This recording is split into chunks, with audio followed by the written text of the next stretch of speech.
In this video, you're going to learn how to plan a trip from start to finish, even if you've never done one before. And travel pros, there are plenty of tips in here for you too. So grab a pen and paper because I'm going to be throwing an awful lot of stuff at you, and let's go.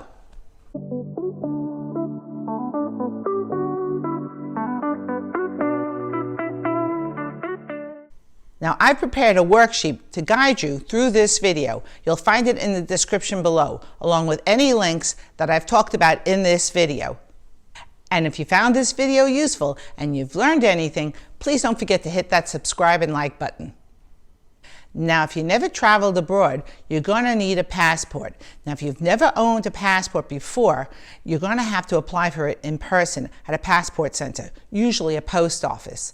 But if you have a passport and you need renewal, you're going to have to keep in mind a couple of things. Either way, new passport or old passport, it's going to take 6 to 8 weeks to process. Also, they're going to add to that 2 weeks for you to get the passport into the office and 2 weeks to get the passport out of the office. So if you start to do the math, that's anywhere between 10 and 12 weeks. So make sure that you put that into your calculations before you take your trip. Now, you can expedite your passport, but it's going to cost you more. All the information for the passport office and how to apply for a passport will be in the links below. Now, the first step of planning your trip is visualizing what you expect out of your trip. Now, for some of us, we already know where we want to go, but for a lot of us, we don't. So this is where you want to start thinking about what you want out of your trip. Do you want the trip to be a sightseeing trip where you see a lot of historical sites, or a restful trip by the beach? Do you want to do something exciting like skydiving or scuba diving? Or do you want to go to museums? These are things that you have to think about. Now, if you don't have any ideas about the kind of trip that you want, here's what we're going to do. I'm going to show you a neat tool called Chat GPT, and you'll follow along with me as I show you a quick demonstration of how this is done. So the first thing you do is you Google Chat GPT, and it'll take you right here. You click on that. Now, I happen to have an account. You'll have to set up an account. It's free. So let's say I don't know where I want to go. So I go, I want to take a trip. Do you have any ideas? It says, of course, I'd be happy to help you. What kind of destination are you interested in? Then it says beaches, mountains, historical. I say, I want to see historical sites. And I put that in. And it shoots out a whole pile of options for historical sites all over the world. Well, let's just say I go Italy.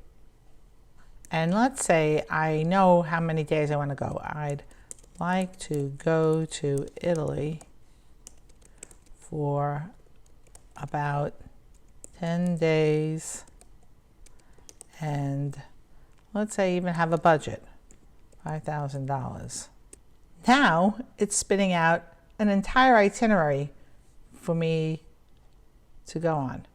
It says, great choice, 10-day trip. Rome days 1 to 3, Florence days 4 to 6, Venice 7 to 9, and then departure. So I get a 3-city trip for my $5,000.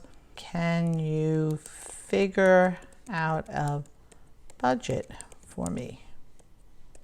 It figures out a budget for you, for accommodations, for transportations, for meals, for attractions, and miscellaneous. Now, the next step is figuring out your budget. So you want to figure out everything from your flights to your hotel to the sites that you're going to see to transportation. So you have to figure that all out before you make your trip, because you don't want to come home to unwanted expenses. Nothing ruins a trip more than finding that you have a pile of bills that you don't have money for. If you have flexibility in your schedule, traveling off-season can save you a lot of money. Two good sites to use when you're planning your budget are Google Flights and Google Hotels. I'm going to show you a demo of how this is done on both Google Flights and Google Hotels. So there are two ways to use Google Flights. One is when you know where you're going to, and then you fill it in here. And the other is when you want to see what the cheapest possible flights are for the next 6 months. You put where you're leaving from it, and in my case it's New York, and you hit the Explore button. And it'll tell you here, 1 week trip in the next 6 months. So this is the United States, obviously, but let's say I want to see what the cheapest flights are around the world. I hit the minus button until it pulls me out far enough, and it'll give you the cheapest flights in 2 places. It'll give it to you here on the side, as you can see here, like in April between the 8th and the 16th. Athens is only $449 round trip. Barcelona is only $386 round trip. You can also tweak it if you want to use these filters about how many stops you want to take and stuff like that. But this will just give you a generalized idea of what your options are. I mean, Paris for $411 is pretty cheap. So that's one way of using Google Flights. The other way of using Google Flights is to go back and you put in where you were going to go to. Let's say we decided on that Rome trip. And I'm just going to put in Rome, Italy, and I'm going to search. Now, when you do it this way, it'll look for each month for the cheapest possible flights. So you can figure out your budget this way when you want to go to a specific destination. And you can see right now, let's say I wanted to go on a trip in late April, just before high season. I can get a flight for $541. Or I can get a flight if I want to leave on the 15th round trip for $458. So this is another way of using Google Flights when you have a fixed destination and you want to see what your options are cost-wise. After you finish with Google Flights, you head over to Google Hotels. So what you want to do is put down where you want to go to, which is Rome, Italy. You put in your dates that you want to go there. And you have 2 ways of doing this. You can either do it by filters, and you can put in how much money you want to spend on your hotel, what kind of hotel that you want, which is here. Don't forget to click that free cancellation. The guest ratings, which is how the guest felt about that hotel, and the hotel class. Now, I have to tell you really quickly here that the hotels in Europe tend to be smaller and have less room amenities. So a 3-star hotel in Italy could be very different from a 3-star hotel in the United States, but this would also be cost dependent. Also, you want to put in the amenities that you want, and then you get out of filters and it will populate. So I'll do that again real quickly. I'll say, I didn't put this, so let's say 174. It's there, and so I just want a standard hotel. I want free cancellation. I want at least 3.5 guests stars, and I'm going to go with a 4-star hotel. I want free Wi-Fi, free breakfast, anything else I want here, and I am going to click out of this, and you will see that it comes up with a whole pile of hotels.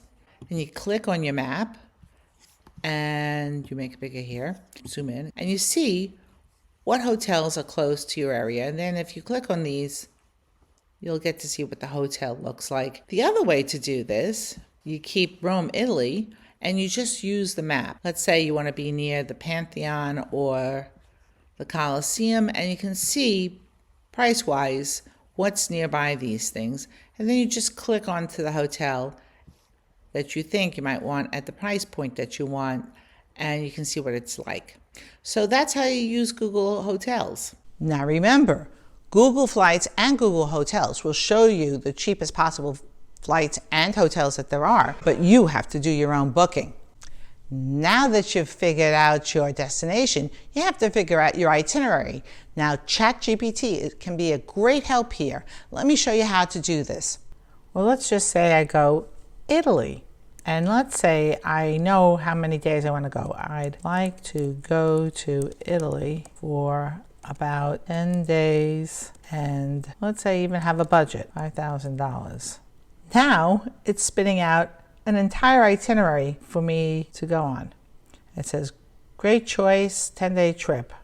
Rome days 1 to 3, Florence days 4 to 6, Venice 7 to 9, and then departure. So I get a 3-city trip for my $5,000. Let's say I wanna, it gives me, before finalizing your plans, it is advisable to check for travel restrictions. It even figures that out for you. Let's say, can you figure out a budget for me? It figures out a budget for you for accommodations, for transportations, for meals, for attractions, and miscellaneous. It gave me a total budget of $4,250. It's also good to do the research on the sites that you want to see, just in case it's not included in the Chat GPT. Now, you can go to sites like Condé Nast or Frommer's or Photos, and you can take a look at some of their suggestions also. This will help you later on in the process because you'll want to pick a hotel that's kind of central to all the places that you want to see. And if you're going to be using a travel guide, make sure that you download it to your phone so that you're not carrying around a heavy book that's going to be taking up room in your luggage. Now that you have your itinerary all figured out, this would be a good time to make sure that everything that you want to do and see is open, because American holidays do not always coincide with holidays abroad. So this is the time that you want to make sure that you're not coming there at a time of a holiday when everything is closed. Also, this would be a good time for you to make sure that you don't need to book things ahead. So if you're going to be taking Uber, make sure that you have your app set so that you know who your driver is and that your location finder is on. That way, everybody knows where you are. This is good safety advice. Now, if you're considering renting a car to get around, make sure you know if there's parking on the street, or if the hotel has parking, or if you have to park in a parking lot. Now, you can call the hotel and get this information from the people at the desk. They're usually very helpful about this. This is something to take into consideration, because if you're parking in a garage, or if the hotel has an expense tied to parking the car at their lot, you have to put that into your expenses as well. Now, if you're considering taking a sightseeing bus or a tuk-tuk, and for those of you who don't know what a tuk-tuk is, it's a 3-wheel kind of automobile that you have a driver who takes you around to all the most interesting sites in the city. You have to know where to pick them up and where to pay for them. So make sure you know that also ahead of time. Also, this would be a good time for you to remember to download a map of the city. Now, I know that Google Maps is really helpful, but sometimes you don't have access to Google Maps because of interference from the buildings, etc. So it's great to have a downloaded map on your phone so you can figure out where you are in a city at any time. Now would be a good time to find out what some of the local customs are. Like, do you have to wear a head covering before going into houses of worship? Do you have to tip? Because in many places, you don't have to tip, it's included in the bill. What areas that you shouldn't be going to because they might be dangerous. Knowing this ahead of time will make your trip a lot more enjoyable and totally stress-free. Now that you've come this far, this would be a good time for you to think about the credit card that you want to be using. Now, when you're spending, you could be gaining actual benefits from using your credit card. Some of these benefits are points towards your next flight, your hotels, lounges, insurance. So it's really important for you to know ahead of time the credit card you're going to be using. Now, I'm going to be discussing credit cards in a future video, so stay tuned for that. Now you're finally up to the part where you're going to be booking your hotel. So now you want to think about the experience that you want in your hotel and the budget that you have. Now, some of you might be using a hostel or a more budget-friendly hotel, but for those of you who want a more upscale hotel, you want to be looking for what you want out of your hotel experience. Now, you want to see what the hotel has to offer, whether they have a free breakfast, whether they have a pool, a spa, a gym. These are things that you want to consider. Now, if you have to book these things, like the gym or the spa, that kind of stuff, you want to do it at the time of your booking. You also want to make sure that the hotel has a free cancellation policy and that you can pay when you arrive at the desk. Now you go to Google Hotels and you look for a hotel that's not only within your budget but also in the center of everything that you want to do. This would also be a good time after you book the hotel to get in touch with the hotel and find out if you need to book ahead of time those special things that you want, like the spa or the gym, or they can even book you into restaurants that you've researched. Now, the next thing you'll want to consider is what kind of phone service you're going to be using when traveling abroad. Now, for most of us here in the US, there is an international phone service tied to our phones, but this can get very expensive. It usually runs about $10 a day. So if you're doing a 10-day trip, that's $100. You can get to the country and then purchase a SIMS card, which will fit into your phone quick and easy. Or you can download an eSIMs, which is something you do before you travel, and it provides you with both data and phone service. Also, you do have other options like WhatsApp or Messenger if you don't really think you're going to be using a lot of data. So these are things to consider before you go. Now comes a list of things that you want to consider before your trip. Now would be a good time for you to download some apps that you would need while you're away. There are a few I can actually recommend. The first one would be your airlines app. This way, if there's any trouble, you have them right at your fingertips. Another good one would be Google Translate. Google Translate is a really neat app that takes what you're saying in English and translates it into the language of the country that you're in. The last one I would really suggest is a currency conversion app for obvious reasons. Also think about the kind of experience you want while you're at the airport. Now, some of you might like a lounge experience, and if it's included in your credit card, fantastic. It might even be included in your ticket. Or you can buy lounge time by using Priority Pass or Lounge Buddy. These are things to take into consideration. The next thing you want to take into consideration is the local currency. Now, you can take the money that you have in hand and go to one of the currency conversion booths at the airport, or you can use your ATM card and go to a legitimate bank ATM machine and get your cash that way. Now, you can use your credit cards, but your credit cards will charge you a higher fee. So that's something to take into consideration. Also, before you leave, you might want to consider your options for going from the airport to the hotel. Next, before you leave, make sure that you've stopped your mail so people don't know that you're not at home, and that you have all your prescriptions filled and ready to go. Make sure you make a copy of your itinerary and leave it with someone that you trust. Also, at this time, I would make a hard copy of the following items. Number one, your passport. Make sure you take a photocopy of both the back and the inside of your passport. This way, if you lose your passport, you can go to the U.S. Embassy and get another copy of your passport. You also want to take hard copies of your ticket, your hotels, and any attractions that you have to have tickets for. This way, if you lose your phone or it's not working, you can still do what you have to do. Next, before you leave, make sure that you've stopped your mail so people don't know that you're not at home, and that you have all your prescriptions filled and ready to go. Finally, I know that I threw an awful lot of information at you, and it might seem a little bit overwhelming. And there are websites that have very planned out trips, like Expedia or TravelZoo. But I promise you, if you use my worksheet and you plan ahead, you will have an experience unlike any of those experiences, because it's one that's customized for you, and that can make all the difference. Well, that's it. You've planned your first trip.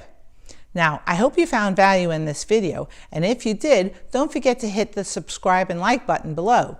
And I look forward to seeing you in our next video. Bye!